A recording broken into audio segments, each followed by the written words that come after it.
at the 15. He's on his feet. 10, 5, touchdown. The Jake Nulph Show. Go Burrow. Welcome back to another episode of the Jake Nulph Show. We're live at Charlie's Pub and Eatery, Route 99, just past the lake. And, Coach, these are a little bit more fun when they're victorious. You can say that again. Obviously, we're kind of going to jump through all the things that we've talked about. And I think, it's sort of full circle because we talk about things in terms of the program and in terms of where you are. I think this was a more complete game than Robert Morris. I believe you did everything that you set out to do in the 2 reasons you win, 2 reasons you lose, big plays, turnovers, and of course we always talk about red zone efficiency. Yeah. Not only red zone efficiency, but it was touchdowns in the red zone, not settling. So this is sort of like a culmination, if you would, about a couple of talking points that we've been going over for a couple of years, and the proof is in the pudding. When you do those things, you've got a list of 5, but when you do those things in particular, red zone touchdowns plus turnovers, and obviously the time of possession early, really able to set the tone, come right out, march down the field. A great team win in all 3 phases. Yeah, no, it was. You mentioned the time of possession. Well, in the first quarter, there was 2 possessions for each team. I mean, we had 1 and they had 1. But that opening drive and the ability to get in the manageable situations, keep on schedules, and ultimately put the ball in the back of the end zone was huge. It was a complete game, as you mentioned. And it took all 60 minutes. When you score the game-winning touchdown with 8 seconds left, it was a great homecoming win. It was a complete game in all 3 phases. Offense, defense, special teams. You mentioned the turnover battle. We were +3. We did not turn the ball over. We had the interception at the end, which was the 3rd, but +2. If I were to tell you we would have 10 possessions, they would have 8. I like those chances, and we talk about that a lot with our guys. I think we did a great job in limiting the big play. I know we're going to get to the last series, but some of the conversions we had on 4th down there, a lot of individual tremendous efforts. Wilfredo. Who needs to convert on 3rd down when he can do it on 4th down? Well, it's funny. 4 for 4, right? Yeah, it was awesome. It was incredible. And, if you look at the snapshot of the season, we've gone for it 21 times on 4th down. So we just have that kind of faith in our offense and defense, and when the kids believe that they're going to convert, and you'll have an opportunity to talk to Isaac when he comes up here a little bit. But it was, when you go 4 for 4 on 4th down, and, we held them. They only went for it twice. They were 1 for 2. But how big the defensive stand was to get us the ball back. The next to the last series of the game, they were in 4-down territory, and we were able to get them off the field and keep that at 23-20. It was, for everybody that watched it, I know it was an entertaining game, I'm sure, clearly when you come out on the other side of those things. When you look at Slippery Rock previously to IUP, we felt like there was some situations that we didn't capitalize on, Joe, and we were able to capitalize on those situations and come up with a big win. You mentioned the turnovers. The interception that Toby had to get our offense to go up 14-6 was a huge takeaway. The kick coverage. Well, then in IUP was up 15-14. I mean, their field goal kicker hit a bomb. Yep. Was a great kick to get it up 15-14. They did a good job defensively. We had to punt the ball away, and they put it on the turf, and our offense, again, capitalized when they had an opportunity there with a short field. And it was a complete football game. I know I keep saying that. But I want to take a little deeper dive because obviously, please do. Evan and Ike are going to get all the credit. And, that was everybody. You're talking about the touchdown. The touchdown play. But, I said to Corey Gross post-game, I said, you don't make that TFL. I don't know if we're having this conversation. Or how about Coburn stretching out? We always talk about 4th and 7 all with the plays stretch being equal, but that's not actually true. Sometimes plays are made that, I think if the punt, for instance, if CJ's not there to, the kick coverage was great. The punt was awesome. The hang time was perfect. The coverage was there. If that doesn't happen, and I think I think that's the kind of the details that we talk about that maybe the folks at home don't necessarily talk. When everybody is in concert, that's when, like the Joe Paterno line, you take care of little things, the big things take care of themselves. That punch stands out to me in particular. And I thought it was really interesting because there were a couple of times where I thought early on you missed TFLs. Guys were in the right spot. No, you're right. Absolutely. And then maybe there was some adjustments made. I'm thinking about Corey when he jumps out there, sets that edge, and you just thought, okay, this is now becoming a little bit more manageable. And I just thought there were some really big plays that aren't going to necessarily jump out on the stat sheet, and some guys that just played really good games that aren't going to get ordinarily talked about. But in order to have a team win, you have to have plays like that made. Yeah, and we talked about that in the meeting this afternoon, Joe. I mean, it was funny. I put together a cut-up of that last sequence of, Corey, the play before you're talking about with the third, he had the TFL for third down, put him in 4th and long. We get off the field. We had to punt the ball away there with 5 minutes to go. And, it took all 3 timeouts and a 2-minute warning, but we got the ball back in our offense's hands. The punt return for 17 yards that Toby had to get us a little bit of breathing room to start at the 33. And then, Isaac on first down has the rush for 12, moves the sticks. The 4th and 7, the first time to Coburn on the dig route where Ike throws it to a spot. He makes a tremendous catch. We get put in 4th and 7 again, and Coburn on the reach to get the first down right at the sticks. We got a pass interference call again. We singled Coburn up. He draws the pass interference, and at that point, it's 13 seconds. We're down 3. We didn't have any timeouts, Joe, so I know Coach White had a conversation with Ike and was like, hey, we got to take a shot to the end zone here. It's all or nothing. If not, we got to roll the field goal unit out and try to get it to overtime. And Evan Lowe runs a tremendous route against the coverage that he had. They singled him up, and he pressed them inside. They had heavy inside leverage. And the way he just faded to the back corner, it gave Isaac a lot of room, and the throw was right on the money, and you score with 8 seconds, and, the rest is kind of history after that. But a lot of guys showed up and played phenomenal football. That to me, and I mentioned this postgame with you on the radio. I said it on television, but these type of wins are program wins.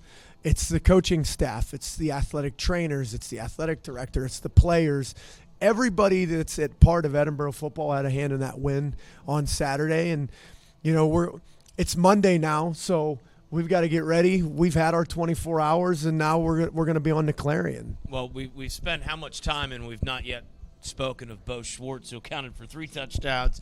Jeremiah Neely with his first career touchdown. Yeah. Just again, it's not just one guy, and that's what I said. And we'll talk to Isaac about the play. Right. But the play is just a play. Now, granted, the time and the situation, it's a different play. But I thought the pass to Neely was. Oh yeah. I mean, yeah. It was like I'm sure when you watched it in film, maybe on my vantage point would have been a little bit more than yours from the standpoint like don't okay, good. What's funny because Coach White and Coach Hall are here, and they will tell you that Neely ran the wrong route on that play, but it kind of works out that way. So you mentioned Bo, and we got a lot of guys on this football team that have roles.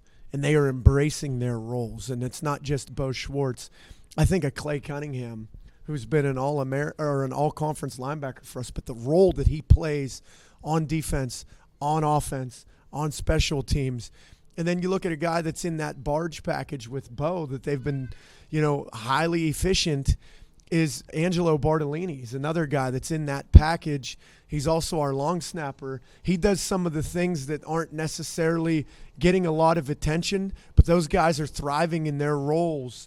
And again, it takes everybody in the program.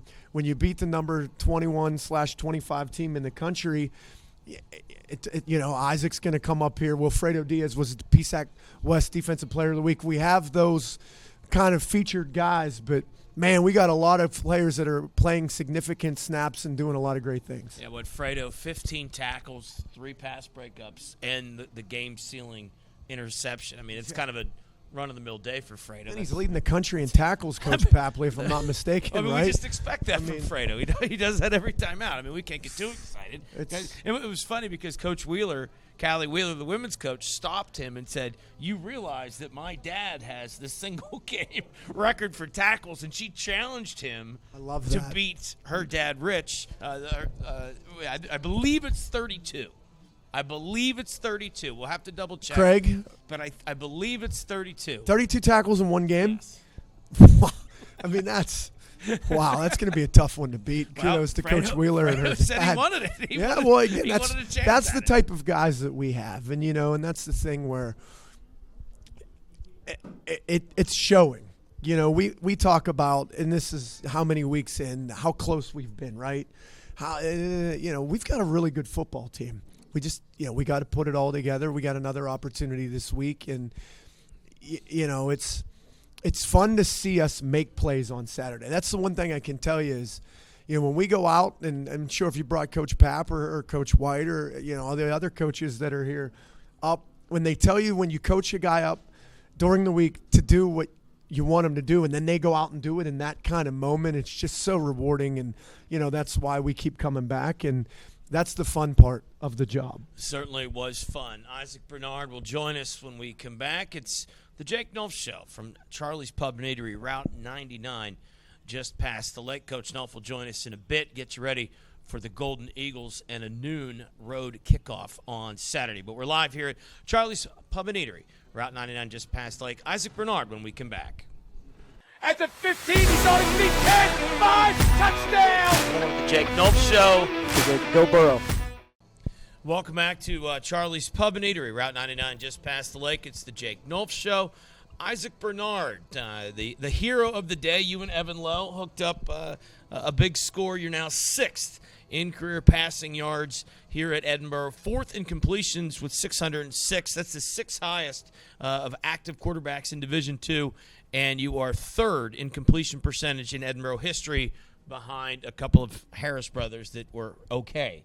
Trevor and Cody, pretty big names in front of you. But I'm going to go a different direction, Isaac. And I think that the difference between you this year, you last year, you the previous years, it's not the throws that you make, it's the throws that you don't make. We Tongue and I talk about all the time about the decision making, and I think that it speaks volumes to the time that you've put in, because we can see it, and we don't necessarily know what we're looking at, but we can see from the box that you've pulled it down. You're willing to take the sack. You're not willing to just kind of force it in there, which I think maybe when you were a younger quarterback, you did make some of those mistakes. What's that been like in this sort of climb in your progression now to be a multi-year starting quarterback? Well, Coach Nulph has always harped on turnovers to me, especially after my 2022 year.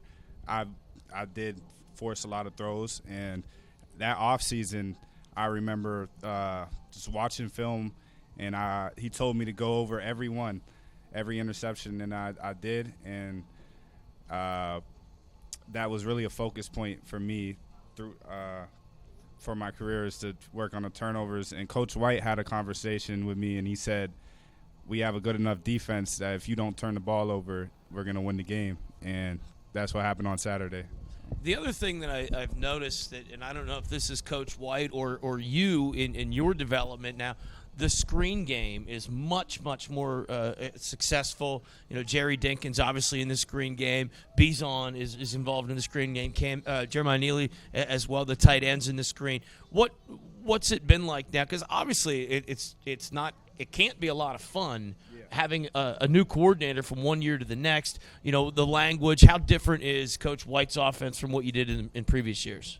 It's definitely been a little bit difficult, but it's all the same stuff, like concepts and stuff. Like it's basically the same. It's just some of his reads and are different than the other coach, but it's all the same stuff. And the screen game, I love having a good screen game because those are easy throws to get me in rhythm. So, it's great. Now, obviously, everybody wants to talk about the winner to Evan Lowe. By the way, Coach Nulph talked about, the use of the timeouts, I'll give you the credit of 12 plays, 67 yards, and 126. And a couple of those were spiking the football. But you did not have any timeouts to work with. You had a couple of fourth down conversions. But what you did not have, which we sort of looked at one another. There was no France. There was no Coburn on the field. What was that? It was Gage Galushka and, of course, Evan Lowe that were out there as the other two wide receivers. What went into that? What kind of walk us through that play? And did you expect Evan to be just sitting there at the back pylon, pretty much wide open? Well, yeah, I didn't. I was curious why they weren't out there, but I trust Evan. He showed me multiple times he could win vertically. I just got to put it in a good spot, and he made the play. So yeah, that's. Now, when that ball's in the air, did it seem like it was hanging for a year? I mean, he was open. Yeah. I mean, obviously, what's that like for you in terms of the speed in your mind? Yeah, no, it definitely seemed like it was hanging for a little bit. Probably didn't have to put that much air on the ball, but it did. He made a great adjustment to it and made the play.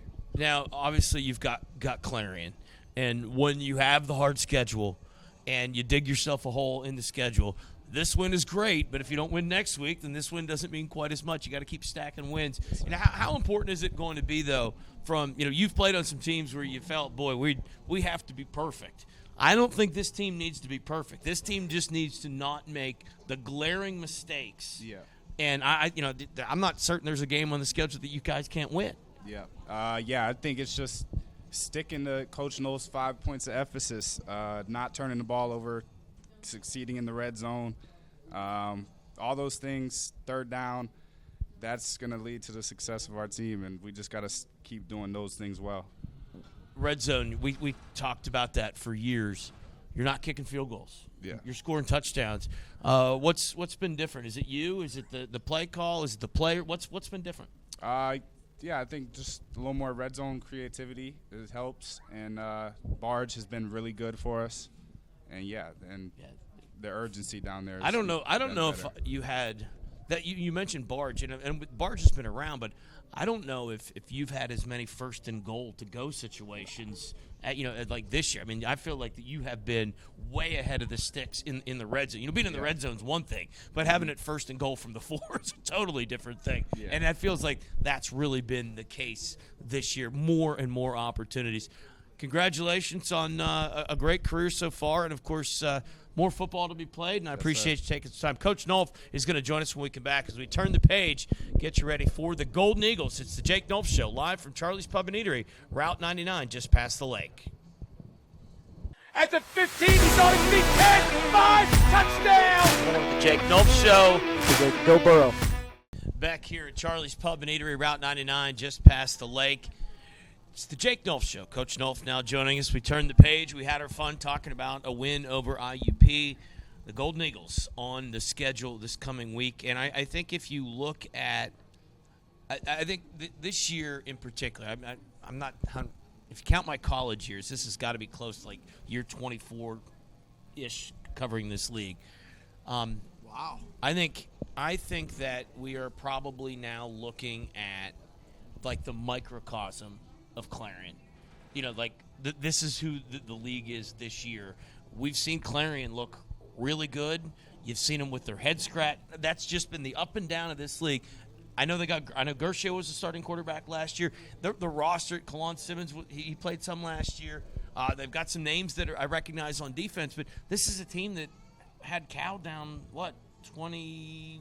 They were winning. We'll Yeah. just say that. I mean, so I just think that this is going to be another weekend that attention to detail, and I just my point is I think the talent is sometimes it was obvious that more teams it wasn't equally distributed. I think this is a pretty good Clarion team. They got some pretty good players, and they've been in not too dissimilar to you guys in terms of being in every game. Yeah, if you take the IUP game out of it to where, I thought defensively against IUP, they played really well. Their Achilles heel in that game, Joe, was they turned the ball over 3 times for 21 points, and it was 31-0, and there you go. But, they had Shepard going in to win. You know, it was You know, that was- 14-9, that and they was threw a insane. pick six and They then s- another one. 14 points in 3 minutes or Yeah. something like that. You know, again, and they had Cal on the heels, and Cal had to go down and beat them. Coach Monica's done a great job with this roster and his coaching staff. You know, they're a physical outfit. You know, they run that fly sweep offense that's a little bit unique. You know, it's not unlike the triple option. So, I mean, yeah, we're going to have to be attention savvy. This is a new week and a new opportunity, and I know I say that a lot on here, but during a season, every week's a new chapter of the book. You know, there's not one thing that's going to be the same. This is a completely new deal, and they're coming off of a bye week ready for us. Yeah. So, you know, they're going to be rested. They're going to be healthy. You know, they're active. You know, they play that 4-2 box, and they play multitude of coverages. They're going to blitz you from everywhere. And then offensively, as I mentioned, you know, their quarterback is maybe the best dual threat kid in the conference. He's tough. He's physical. He ran down our throats last year. And I think what makes him different is that he runs like a running back. No, I know. Like that's what I he'll mean. run behind his pads. He's Yeah. not gonna. He's tough. He's willing to take the extra 3 yards to lower the shoulder. Yeah. That becomes difficult. You know, to defend, and then you mentioned the fly sweep. There's all the motion and whatnot. All the eye candy, and Yeah, then a he's lot got of discipline. He's got those two lethal receivers out there, number 2 and number 4. I mean, offensive line is big and physical, and they control the line of scrimmage. And that's the same thing with their box, Joe. Those 6 guys, whether it's with the front with the 2 linebackers, they're sound, they're downhill, they fit things well. I mean, this is going to be – we're going to have to go down there and play a physical style football. And, you know, you heard Isaac. You know, we're going to have to stick to what we do in our game plan. And, you know, you mentioned, and what is this, 24 years? Something like that. This is yeah. the Lodanosky Bowl between you and your wife Yep. going back home at Clarion. I know you spent a lot of time down there and covering this league, so this is a really good football team we're going to play Saturday. And, of course, you know, I think that, and this is no disrespect to Jim Clements, but, you know, Jim Clements took over Ray Monica's program at Kutztown. I mean, this is a guy that built Kutztown. Yeah. And, you know, Ray is a good old boy. He's probably he's my second favorite coach. But, I mean, he's a good – but the guy wins. And, No, he does a great job. And he does – and I fully expect that this is going to be 60 minutes. I'm so surprised that he's your first favorite coach and not the other guy. Yeah, me neither. Anyway, I do want to ask you though, because when you've had this, you know, roller coaster ride, you know, how much do you have to really lock down and remind everyone that this is going to be another tough week? Because listen, I don't have to do that at all. That's the great thing about player-led teams. We've got great leaders and great captains in Holslander and Diaz and Dinkins and Toby Klein. Like those guys, today we're talking about what it's going to take and what this game's going to look like. And, you know, we know what we're up against. The tape doesn't lie. We know we're going to be in a 60-minute dogfight, and we're going to have to play really good football, and we got to go on the road down there, which they play extremely well at home. Yeah, it's certainly it's again, I guess you don't need the subtle reminder last year either. You know, I mean, like, you know, that's the thing. We got to be locked in because it's different. I love the zingers you're firing right now. It's this is different. great. No, It's different. Hey, they whooped our butt last year, plain and simple. Yeah. It's that easy. And they were the more physical team. Yeah. They executed very well. I mean, at one point last year, Joe, they were up 34-7. Yeah. And that's the reality of it. So we know what type of football program that Coach Monica's put together down there in Clarion. And like I said, we're going to have to buckle our chin straps and get ready to play. Yeah, and you were perfect last week. 2 reasons you win, 2 reasons you lose. Yeah. Does Bloom help at all? No. I mean the motion stuff, like where because of the pre-snap, does that carry over at all? It's kind of apples and oranges. Okay. I get what you're saying. You know, one's more of a fly sweep power read quarterback run game, and the other's more triple option-ist. Well, I mean, the movement did. Yeah, no, I get what you're saying there. Yes and no, right? You know, this is a new opportunity, a new week, and you know, this is our 3rd year having to defend it now, so it's not. Like with Bloom, they've been 3 different offenses in 3 different years. So, you know, I think Clarion's done a really good job in building on the fly sweep package, right? So that's where first year you could tell it was the first year. Last year and now year 3, they do a lot of really good things in the pass game off of it, which you kind of set me up on the tee box for 2 reasons you win, 2 reasons you lose. We're going to have to limit the big play. That's the thing that if you don't fit that quarterback run, fly sweep, power read, perfect, it has the ability to gash you. And then if your eye discipline is terrible, they're going to throw it over your head. So we've got to limit the big plays and be extremely sound on defense. Because wasn't it Shippensburg that Gershio had like 9 for – was it Shippensburg? He had a monster stat line on a handful of completions. Yeah. No, I mean, again, and that's the thing where if you don't fit it right, it's going to create problems for you. And then the ability to throw the ball. Look, he has a live arm. I saw him make the opening throw of the IUP game. It was a go ball, but he threw it in a hole, and it was like a 30-yard line on the back shoulder. He's got some arm talent. Like I said, he's a great football player. There's a reason that the offense runs around him. Coach Papley was talking to me today about it, and he's got 99 carries on the season, and the rest of the team has 98. Yeah. Right? So think about that, and then the pass game. So he's involved every down. So we're going to have to stop that, and then it's going to come down to turnovers again. If we can steal possessions and if we can have the ball more times than Clarion does, again, we're just probability of percentage of scoring goes way up. So those are the 2 reasons. Well, certainly we'll be excited. 11 o'clock airtime on the Fighting Scots Radio Network presented by ErieInjury.com. Me and Nate Hartung will have the call. Coach, I appreciate the time as always, and go Burrow. Thanks to everybody coming out here to Charlie's Pub and Eatery, Route 99, just past the lake. We'll do it again next week. Thanks for everybody coming out. We'll talk to you on the radio on Saturday.